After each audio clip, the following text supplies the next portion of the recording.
பருப்பு உருண்டை குழம்பு. இது எங்கள் அம்மா ஸ்டைலில் நான் எப்படி பண்ணுவேன் அப்படிங்கிறத உங்களுக்கு ஷேர் பண்ணுறேன்.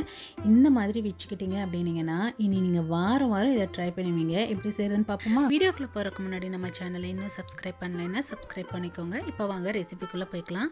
நான் 2 கப் அளவுக்கு கடலைப்பருப்பை ஒரு 3 மணி நேரம் ஊற வச்சுருக்கேன். இதை தண்ணியை வடிச்சிட்டு அப்படியே ஜாரில் மாற்றிக்கோங்க.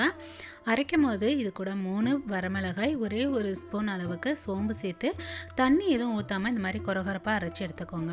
அரைச்சதும் இதில் ஒரு வெங்காயம், கொத்தமல்லி, தேவையான அளவு உப்பு சேர்த்துக்கோங்க. உப்பு அதிகம் தேவையில்லை, கொஞ்சமாக சேர்த்துட்டு இதை இந்த மாதிரி கலந்து விட்டு இதை ரவுண்டாக பிடிச்சி எடுத்துக்கோங்க.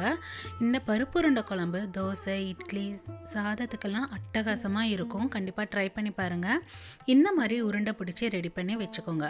இப்போ இன்னொரு ஜாரில் தேங்காவை அரைச்சி எடுத்துக்கலாம். 1/2 கப் அளவுக்கு தேங்காய் துருவினது எடுத்துருக்கேன். இதில் கொஞ்சமாக வெங்காயம், 1 ஸ்பூன் சோம்பு, 1 ஸ்பூன் சீரகம் சேர்த்து கொஞ்சமாக தண்ணி விட்டு நைஸ் பேஸ்ட்டாக அரைச்சி ரெடி பண்ணிக்கோங்க. இப்போ ஒரு பேனில் 2 ஸ்பூன் நல்லெண்ணெய் சேர்த்துட்டு 1 ஸ்பூன் கடுகு, உளுத்தம் பருப்பு, 1/4 ஸ்பூன் வெந்தயம், 3 பல் பூண்டு, கொஞ்சமாக கருவேப்பிலை, ஒரு பெரிய வெங்காயம் சேர்த்துக்கோங்க.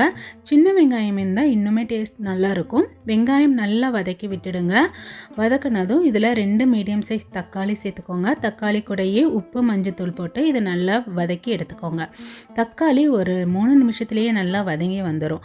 நல்லா இந்த மாதிரி தக்காளி நல்லா மசியாக வந்ததும் இதில் காரத்துக்கு தகுந்த மாதிரி மிளகாய்த்தூள், 2 ஸ்பூன் அளவுக்கு குழம்பு மிளகாய்த்தூள் நான் ஆட் பண்ணியிருக்கேன். இதுவே போதும் இந்த மசாலா. இதை நல்லா இது கூட சேர்த்து நல்லா மிக்ஸ் பண்ணி விட்டுடுங்க. இப்போ இது கூட 1/4 டம்ளர் தண்ணி மட்டும் ஆட் பண்ணிவிட்டு இதை இந்த பச்சை வாசனை போகிற வரைக்கும் வச்சு எடுத்துக்கோங்க. இந்த மாதிரி நல்லா திக்கானதும் இதில் நம்ம இப்போ அரைச்சி வச்சுருக்கிற தேங்காய் பேஸ்ட்டை இது கூட சேர்த்துடுங்க. இப்போ இதில் ஜார் கழுவின தண்ணியும் ஆட் பண்ணிக்கோங்க. இதை நல்லா மிக்ஸ் பண்ணி விட்டுடுங்க. இப்போது லெமன் சைஸு புளியை நான் கரைச்சி நல்லா வடிகட்டி வச்சுருக்கேன். இதையும் இது கூடயே சேர்த்துருங்க. இப்போ இந்த குழம்புக்கு தேவையான உப்பு செக் பண்ணிக்கோங்க. உப்பு இப்போயே பார்த்துக்கோங்க. நம்ம உருண்டை போட்டதுக்கப்புறம் உப்பு போட்டிங்க அப்படின்னீங்கன்னா அங்கங்கே இருக்கும். அதனால் இப்போயே உப்பு செக் பண்ணி இந்த குழம்பு நல்லா கொதித்து வரணும். இந்த மாதிரி கொதித்து வந்ததும் மீடியம் ஃப்ளேமில் ஸ்டவ்வை மாற்றிட்டு இப்போ நம்ம உருண்டை பிடிச்சி வச்சுருக்கோம் அதை இது கூட சேர்த்துக்கோங்க. உருண்டை சேர்த்ததும் நீங்கள் கலந்து விடணும்னு கிடையாது. ஒரு 5 மினிட்ஸ் அப்படியே விட்டுடுக்கப்புறம் அடியிலேருந்து கலந்து விடுங்க போதும். இது ஒரு 5 மினிட்ஸ்லேயே நல்லா இந்த மாதிரி திக்காகி வந்ததும் அதுக்கப்புறம் ஃபைனலாக கொத்தமல்லி கீரை போட்டு இறக்குனீங்கன்னா அட்டகாசமான பருப்பு உருண்டை குழம்பு ரெடி ஆயிரும். இது சாதம், இட்லி, தோசைக்கு எல்லாமே சூப்பராக இருக்கும். கண்டிப்பாக இந்த மாதிரி ட்ரை பண்ணி பார்த்துட்டு எப்படி இருக்குது அப்படிங்கிறத சொல்லுங்கள்.